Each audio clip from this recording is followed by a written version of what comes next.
Hey there, guys. From one not so old man to another old man who's truly old, I just had to speak out tonight. I I was reading Tom Brevoort's Substack yesterday,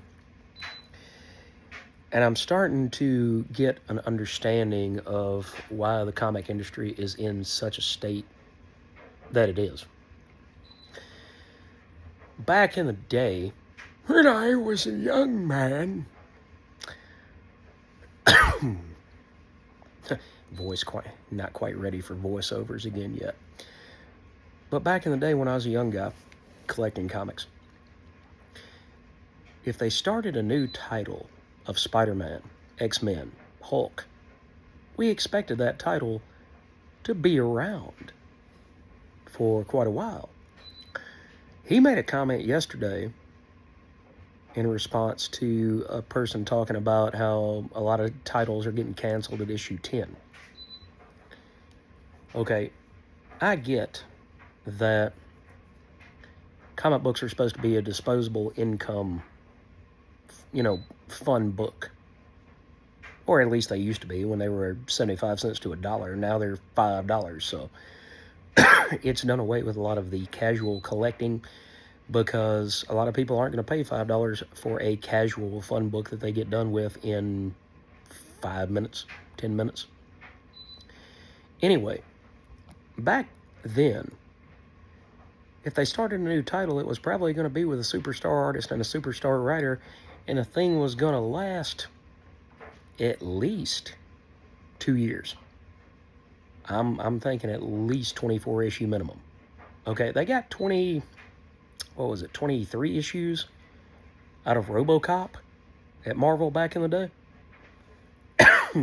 Sorry, guys. And that was actually, in my opinion, as a 12-year-old, that's a pretty solid book. Written by Simon Furman, penciled by Lee Sullivan, who, as far as I can tell, never did any other art for any other book. I thought Lee Sullivan was great, but I never did see his artwork anywhere else, whether at Marvel or Marvel UK. So if you guys know any other penciling credits or inking credits for Lee Sullivan, let me know. Anyway, guys, I'm getting sidetracked. He made the comment to somebody, you need to enjoy what you're getting today because tomorrow is not promised. Why in the hell would you start a new series with the intention that, it might make it to 10 issues, maybe 12? Why would you do that? Back then, they didn't start a series thinking it was going to automatically tank. Is it that they're so ignorant that they can't see that the creators that are on these books, no disrespect to the creators, but they can't see that these creators on these books either can't sustain a story for longer than 10 issues, or they can't bring people to the book and keep them there for 10 issues. So it's a pandemic problem, and it's an exponential problem that you're sitting there saying, Marvel's kind of a write-off. We can use these characters and build a billion-dollar movie industry with them. But at the end of the day, the books don't matter. See, Disney doesn't care a flip about the books. Warner Brothers doesn't give a flip about DC. As long as the companies are somewhat profitable, they don't care who's writing Amazing Spider-Man. They don't care who's writing Batman. As long as the book is not losing money hand over fist. And that's where the problem comes in. You can't tell people, hey, this writer, you got 5 issues. Why am I going to be excited about writing 5 issues of Amazing Spider-Man? And then you're going to fire me. And it's going to look bad on me, not on you. It's going to look bad on me. We had to get him out of here. He wasn't telling the right kind of stories. We had to fire her. She messed up. She just was terrible. Okay, well, you hired her in the first place. Did you not get a pitch? Did you not listen to what the character's, the writer's plans were for the character before you hired this person? I've got an idea of a 5-year run on ASM that would bring Peter Parker back to who he should be, and who Mary Jane is, and who all the principal characters are. But Marvel's not going to hire me because I don't have any credits at all, and probably my political leanings are in the wrong form. Now, we're not going to get political here, and I'm not going to say any more than that about it. But I'm just stating, some people take politics and take some of that stuff way too seriously. Anyway, let's not get derailed on that. Destroy my career before it's a career. But I mean, I would love to write for ASM.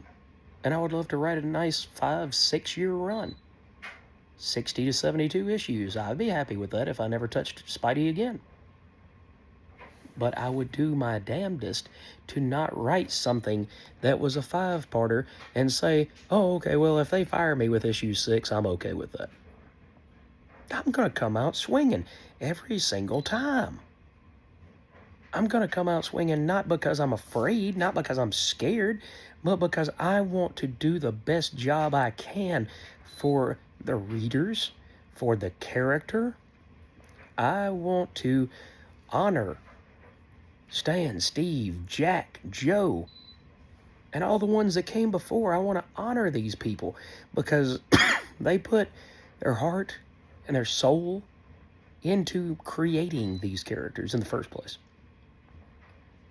So, whether I'm white, whether I'm black, whether Stan Lee was white, whether Stan Lee was black, none of that matters. I'm not there to push my own agenda. I'm not there to celebrate anything other than a good story. And if you had good, positive stories instead of this deconstructed shit that takes forever and a day to get anywhere, if you got back to the story, then you would bring the people like me and my generation back to reading. I don't want to pay $4.99 a month or $5.99 a month or, God forbid, $6.99 a month twice a month for schlock. Okay? That's like me going to the grocery store and paying $30 for a frozen hamburger. I might do it once if it's the best hamburger I've ever eaten in my life, just on a whim. But if I decide I want another hamburger the next night, I'm taking my tail over to McDonald's. I'm going to Wendy's. I'm not going to go back over there and spend $30 on something that might have been really good once, but guess what? They got a different cook tonight. Or it's a different brand. It might not be as good as the other brand. Try brand X. No, I'm not going to. I'm not falling for that.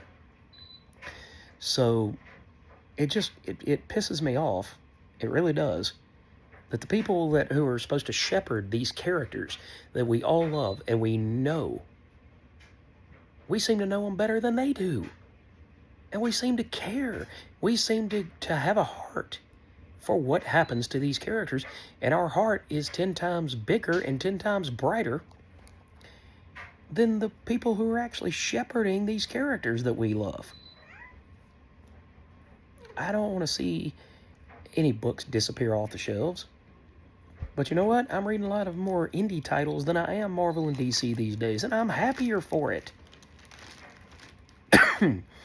The Sacrificers from Rick Remender and Max Famara. I read that ever since its inception. And I'm looking forward to reading issue 15 tomorrow.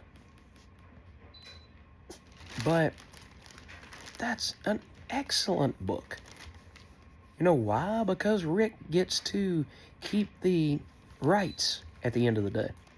He's not selling off his soul along with all of his characters, all of his thoughts, all of his ideas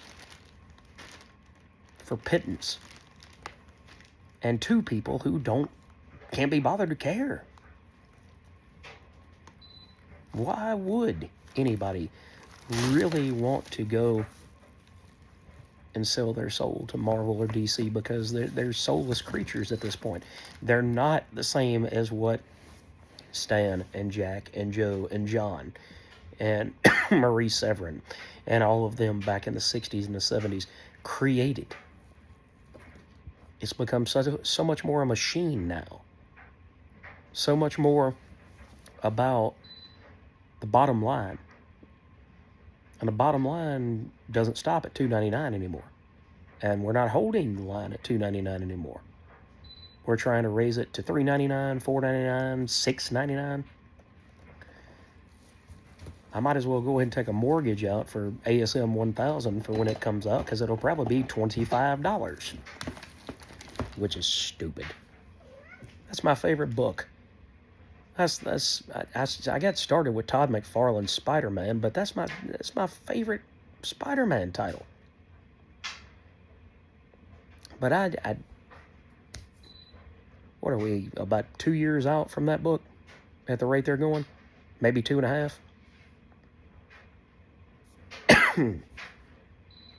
$15.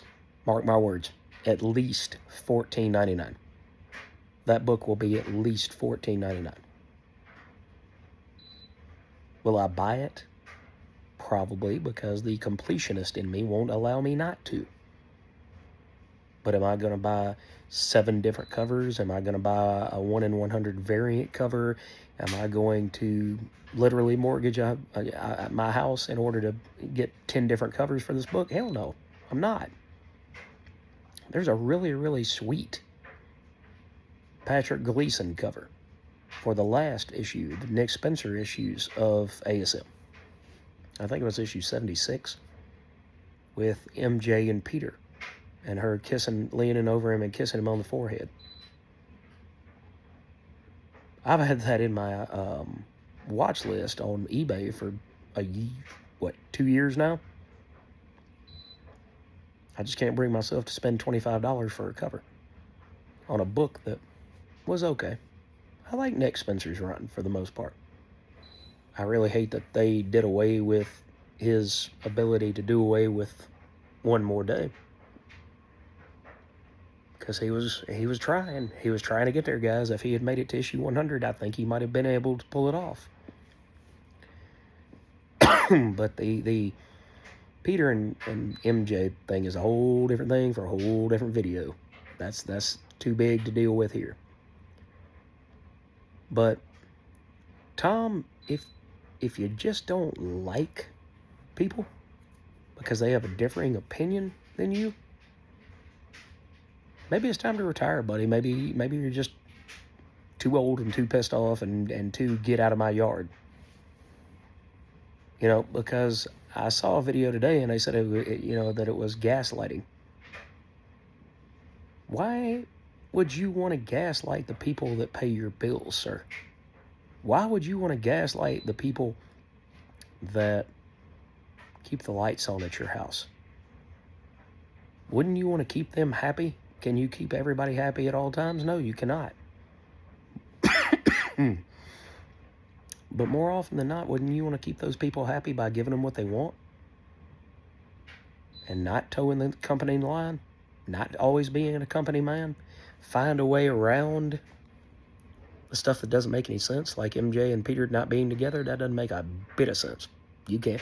You made the comment in there that you said that the arguments for that USM is selling so much better than ASM didn't excuse me, didn't sway you a bit. Didn't sway you a bit. It was not a competent argument or something along those lines. Doing what you're doing, continuing to do what you're doing, and expecting a different outcome. I've worked in psych for 20 years, on and off. That's insanity. That's insanity. So how do you expect, or why would you expect, people to keep coming back when you keep shoveling crap in their mouth?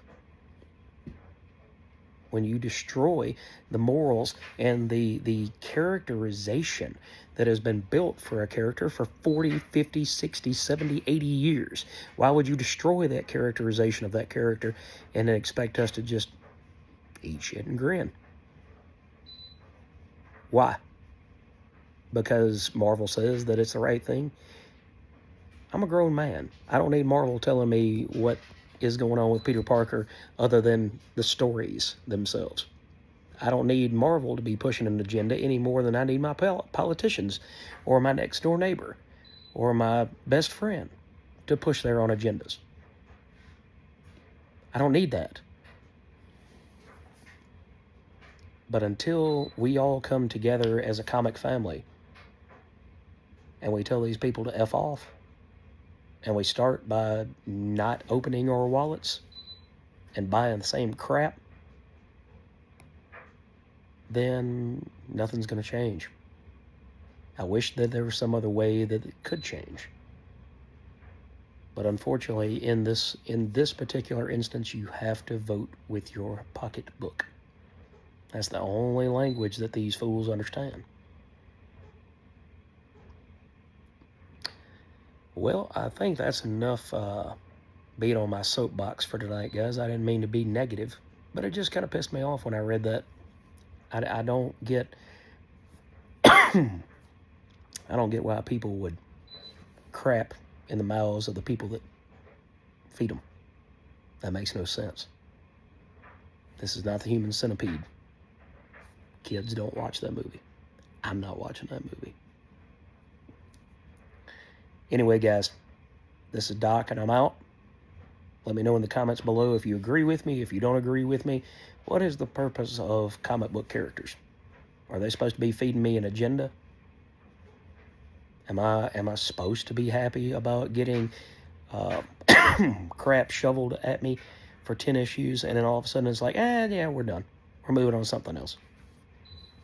Comic books should not be a field where you throw a bunch of crap against a wall and see what sticks. That's not what... that is what Stan and Jack and all of them did in the 60s. But these are not brand new characters anymore. You know what works and what doesn't work for these characters. And you should act accordingly. Alright, guys. Thanks for taking the time to check this video out. Let me know what you think in the comments below. And we'll talk to you later.